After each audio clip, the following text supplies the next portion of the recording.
welcome to New Game Plus. I'm Tim. I'm joined by Donald. How are you? Witcher. Witcher is we witchering today.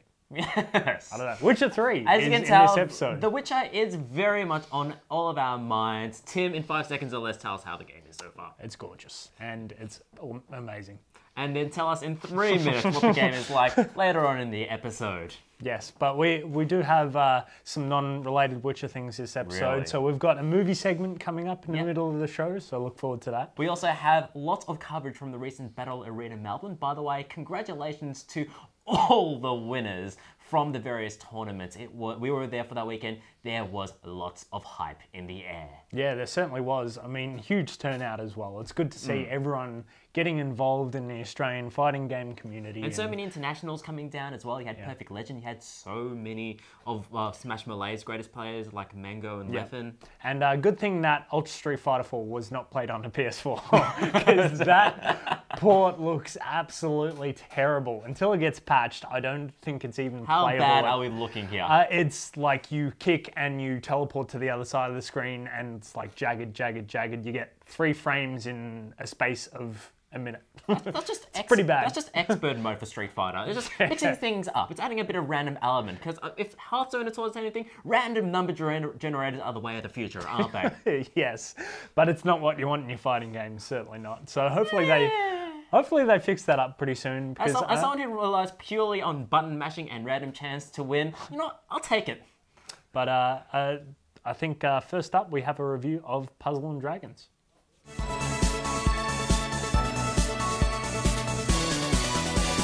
Now, Nintendo have struck up a lot of deal with a lot of mobile companies, and that has brought up some red flags with a lot of Nintendo's faithful fans. Yeah, which I mean is understandable because Nintendo are very much the anachronism of the current industry.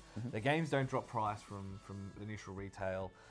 They're very segregated. They tend not to do add-on sales quite as much. Like the DLC is usually just bundles a certain amount. So the traditional model. But out of all the abuse that the mobile industry has suffered so far, Puzzle and Dragons seems to be the ray of shining light in the situation, and it's a good thing considering it's now, given Nintendo's new approach, or supposed new approach with the NX, Puzzle and Dragons has come out on the 3DS in the form of Puzzle and Dragons Z and Puzzle and Dragons Super Mario Brothers Edition. So that's what, just like the palette swap for the Gronks who can't understand, who don't want high fantasy. Essentially, it's just like, oh, what is this game that's come from Japan? Oh, there's Mario characters. That's pretty much essentially what it is. The two games, they do work very closely together. They do work very similarly. Yeah, so basically the rules are, it's a very match 3 kind of puzzler. So you, instead of, it plays a little bit differently in that sense where instead of going for breakneck speed, you are going for combos and thinking about your next turn. So the idea is to like set up, say, a block of a color. It slots in once you move one more block into place and then it goes bam, bam, bam, bam. Okay. Definitely. So there's a lot of, and I do like that as a refreshing pace. Added with a little bit of RPG elements as well. So you've got certain monsters that you capture and hatch, very similar to Pokemon or Spectrobes. They all have elemental weaknesses, so you use fire types. So it's also a little bit Puzzle Quest in there as well. Very much so, yes. Yeah.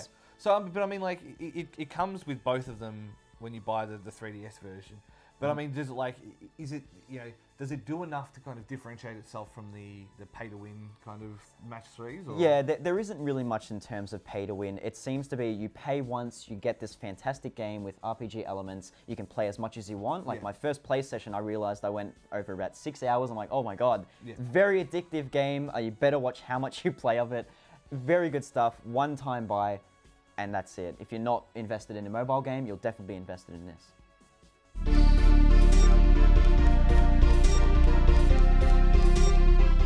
Which of us is Margaret and which is David? Well, it's hard because I normally agree with Margaret more, but you know, my toxic masculine nature doesn't let me be Margaret. Margaret still is a TV show. That's true. That's very true. I do like. Anyway, we should stop it. Movies. Movies. There's a big movie at the moment, which is, if you believe the hype, is the second coming. The Australian savior. Yeah. Well, and it's funny because I mean that's always how these movies have been painted as the savior coming out of the. I have to say Wasteland, and that instantly spoils what we're talking about. I think people know. We are talking, of course, about Mad Max. Yes, I was nearly going to say Fallout 3. I couldn't think of jokes. Yeah, that's fine. So Mad Max, obviously, there's 2 movies in the series before now, Mad Max 1 and Mad Max 2. I heard rumors that there was a third one, but George Miller took the smart option and decided, no, we won't make a third one. We'll save it for Fury Road. So I've only seen the first Mad Max, the original. I Not haven't the seen American the second first one, which is which I technically the second should. one. But I went to this and I was worried about the hype because you see on Facebook, Yeah. you see everyone's reviewing it, how great it is, how it's the most amazing film ever. It's good. It's really good. Yeah. I don't know if it's amazing, but the critiques on how deep it is and the agenda is just garbage. If you go into it expecting giant rock opera with pretty relatable characters, amazing aesthetic, nice action, lots of practical effects, Yeah. and yeah, it's a rock opera. I think that's probably the way you have to So look what at you're it. saying is that this movie did not change your life. No, no, it did not. Damn, I know. But I think it's interesting coming from even the second movie, which while it was more up budget than the first one, which was very much put together, and it was amazing as a result, kind of like Clerks in that sense. I think even the second one, while it had a bigger budget, was still a cult favorite. Like it was, if you're in Australia, you know what Mad Max is, right? Whereas this is just bombastic and over the top. This is the celebration of that. It's like a 2-hour car chase, high adrenaline, great action, some interesting and quirky characters. Yeah, Definitely worth checking out. And some really heartfelt moments as well. Like it ticks all those boxes. It's intentionally vague on a lot of things, but that works. Like that's what makes it better. It doesn't spell things out to you like you're a child. Whereas a lot of and the good thing with it is a lot of the backstory is going to be picked up from the first and second movies. But I think if you haven't seen those, it doesn't matter. You'll too still much. get it. Yeah, like the points are still there, but some of the callbacks are obvious. Lol spoilers, music box. And they're only subtle, but they're there, and they're things that the fans will appreciate. So, Mad Max, surprisingly for me, is a resounding yes, and there's lots of Australian accents for people to enjoy as well. Yes, it was very good. Worth checking out. What else are you watching? So at the moment, because I'm on my Netflix subscription and I got some trials and stuff. The thing I watched recently is The Waterboy, and of all the Adam Sandler movies, that's the one that still stands up. That's the one that still is funny. Because there are a lot of them that aren't. No, that is very true. I've just been watching a lot of Friday Night Lights because I like TV. Yeah? You don't like sports TV, you just don't like sports. I don't like sports, but sports movies, sports TV shows, excellent. Fair enough.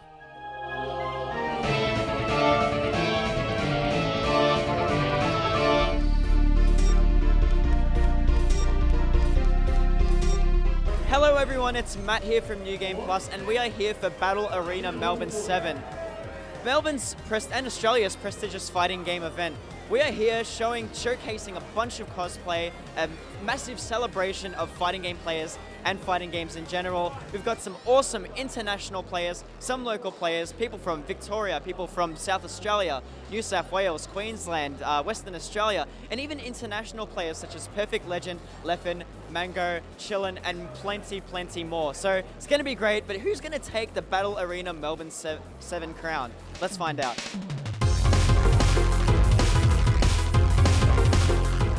Now I'm joined today by Carl White, Mr. Perfect Legend himself, straight from the States, 2-time Evo Mortal Kombat, 3-time. So I'm down playing your... one DOA, 1 year. Oh, there you go. Well, thank you for coming to Battle Arena Melbourne. How are you finding it? I love it. I would just wish I had more time to just hang out and do stuff, but just because of the tournament schedule, I try to fight jet lag and have naps in between when I have to play and stuff. So but man, it's great. It's beautiful here. I like the weather. It's not too hot. It's not too cold. It's like a nice 50 degrees. Yeah. The food's really good here. People are really nice. Everybody's so nice to me. So I'm having a good time. Well, it'll never get as cold as it does in America. Like, it gets cold, but it never gets quite that cold. Yeah, we get like negative 10 degrees, snow. None of that. Yeah, none of that here.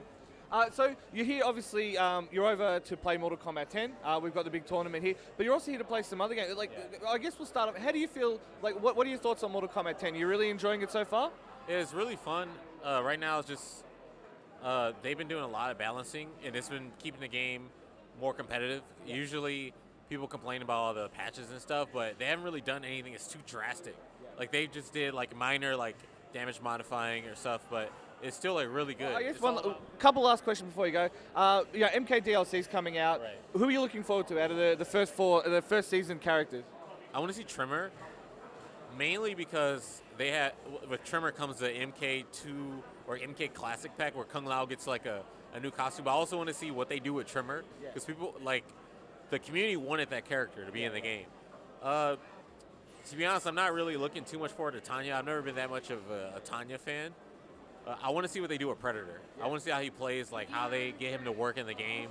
There's variations, everything. I'm very. Well, I think you could have a little bit of kind of reptile in there, a little bit of an interesting mix. Yeah, with his cloak or whatever. But I wanted to get him to play like Cabal or something. That'd be cool. Yeah. I hope they do like Cabal DLC. I want them to do like a story mode. Well, I reckon. I mean, they've got Baraka and Cabal who were like you played against him in the story. So. The Cabal was Baraka, Rain. Oh yeah, it was. Sindel. Yeah. But I want all the characters that have a story mode in the game.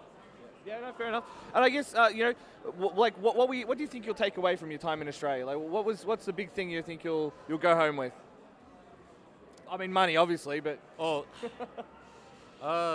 really just experience being here. Like, I've never been to Australia before, so knowing like, wow, I've actually been to Australia. Like, I didn't think 10 years I started competing that I would be here, or I would ever get invited or anything. So I'm glad you guys invited me out. I really appreciate it. I'd love to come next year. And really, it's all about, other than competing, it's about the people that you meet.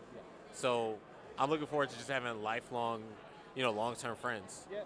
Well, I guess that's the one thing with the FGC. You can kind of go to different pockets around, and there's enough kind of camaraderie there from watching streams and stuff that everybody's sort of, oh, hey, you're that guy. I remember watching you comment on some Twitch chat that I was in. So. Yeah, that's really, like, we're all basically a family. Like, everyone has their sibling rivalries or whatever, or just, people butt heads, but at the end of the day, we will all look out for each other.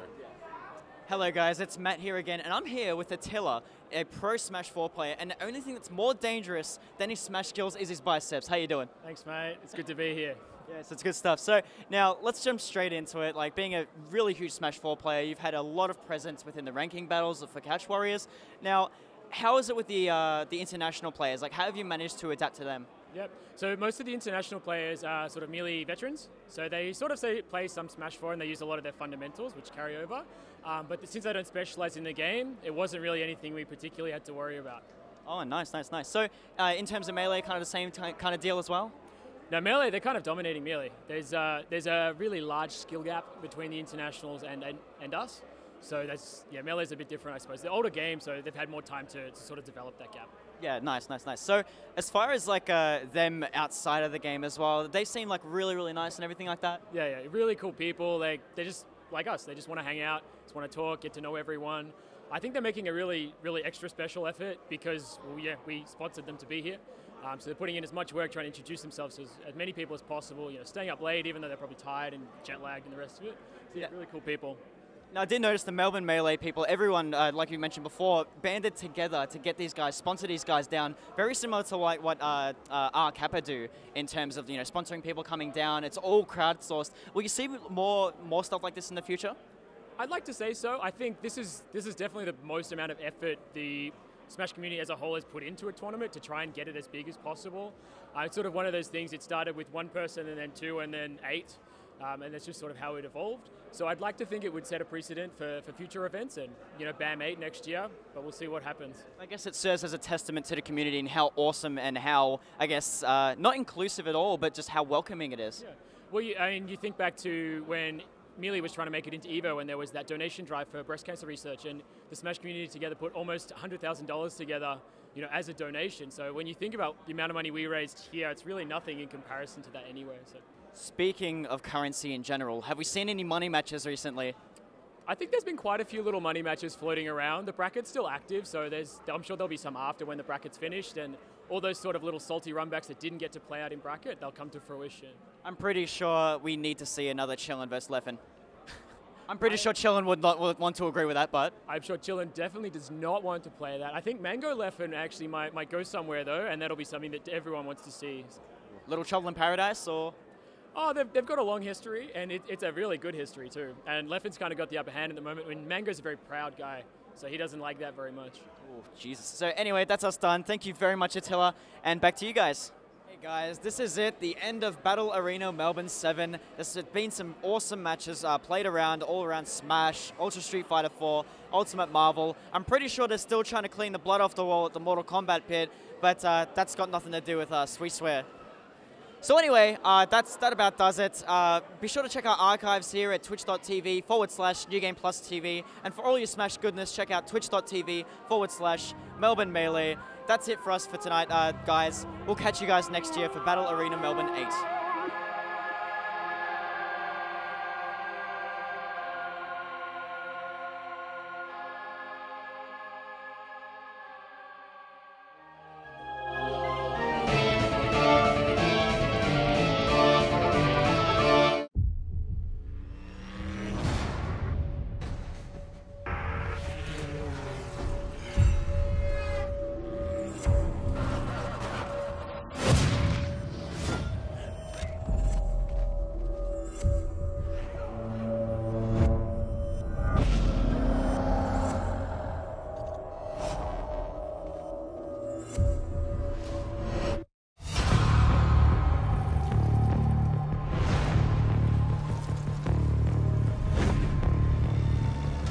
Life is a savage road.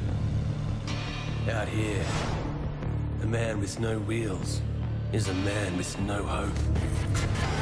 I know you. You're the driver. Where is the car?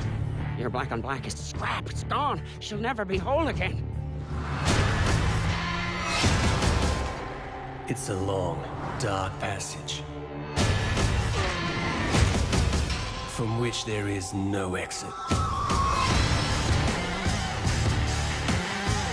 There's something brewing out there. This land is about to be scorched by Gastown wrath.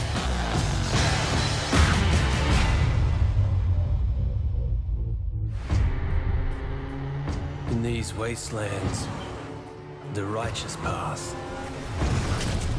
is whichever road gets you out alive.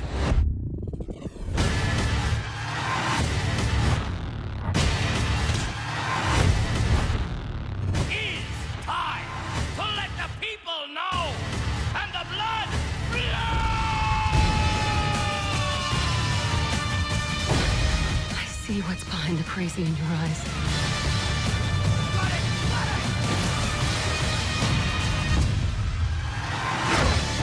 Lord Scrotus is gonna hurt you more than you could ever hurt me. You're wrong.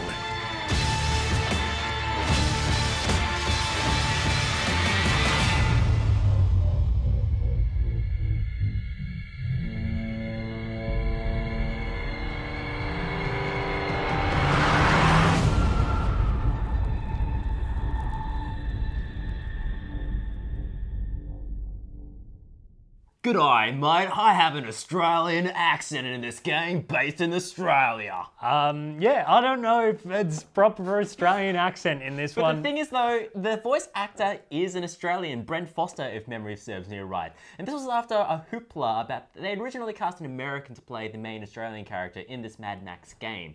But then there was an uproar. There were online petitions. And it worked, goddammit. And now we have an Australian playing an Australian in a game based in...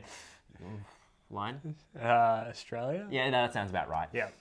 But it's probably one of the first times that a change.org petition has actually worked. Setting so, an unhealthy precedent. Yes. Let's not ever do this again. But the game itself is looking good though, isn't it? Yeah, it certainly is. I can't wait to play it because it looks like a good version of id's Rage. So I can't wait. It's gonna be good. I kind of got a Borderlands vibe, although it might just be generic desert. But the fact that it is an open world vehicular combat game, it's just intriguing, isn't it? It's much more an interesting use of a license than previous licensed titles for movies, like say your Superman 64s or your Fast and Furiosa joke here somewhere. And there's certainly a lot more that they can do with this game and this license. So I've got high hopes for the game. Let's just hope there's not more Dead Island Australian accents, because that would be very bad.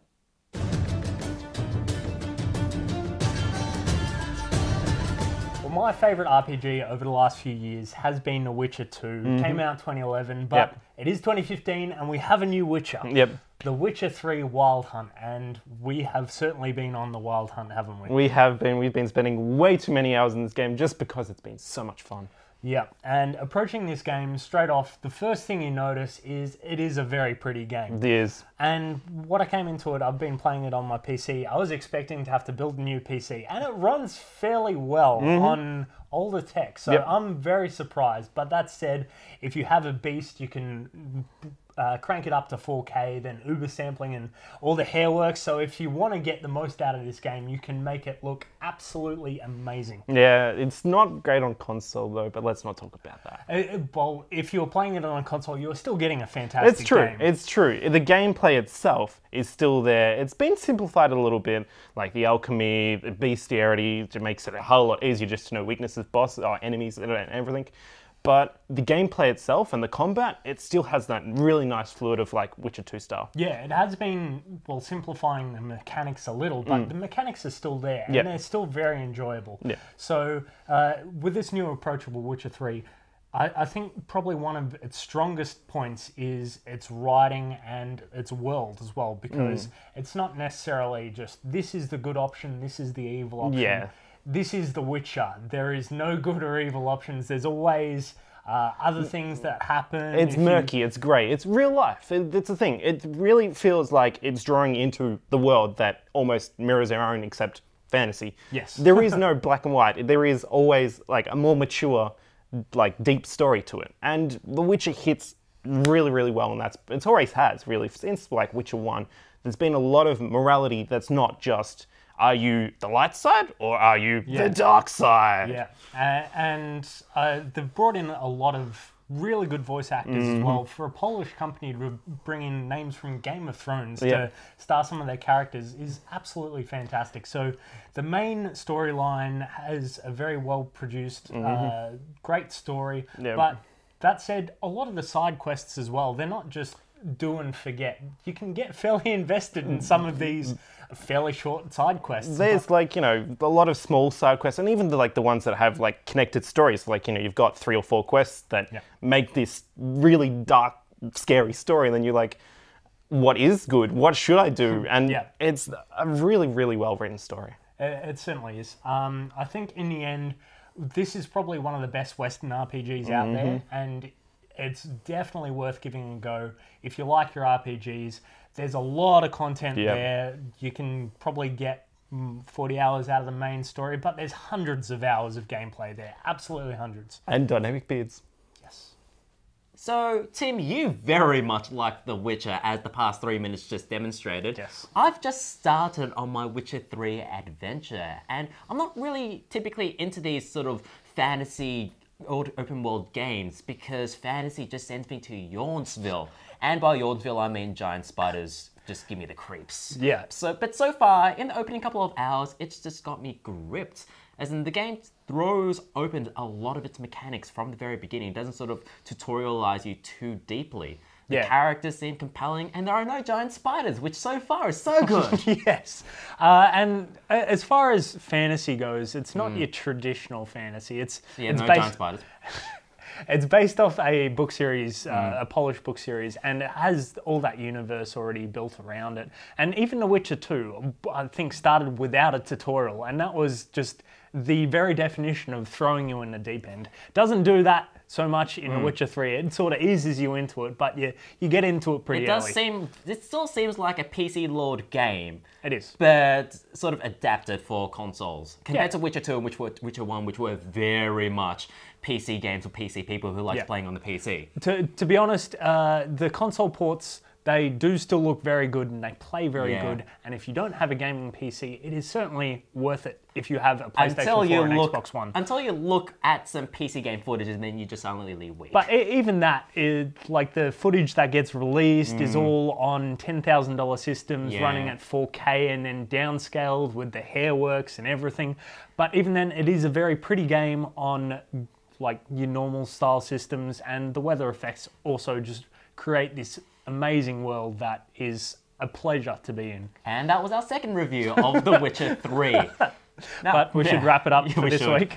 So visit our website, www.newgameplus.tv. Like us on Facebook at NewGamePlusTV. Follow our Twitter and Instagram at NewGamePlusTV. And follow us on YouTube and Twitch, we're NewGamePlusTV. Thank you, Donald. Thank you, Tim. We'll see you guys next week.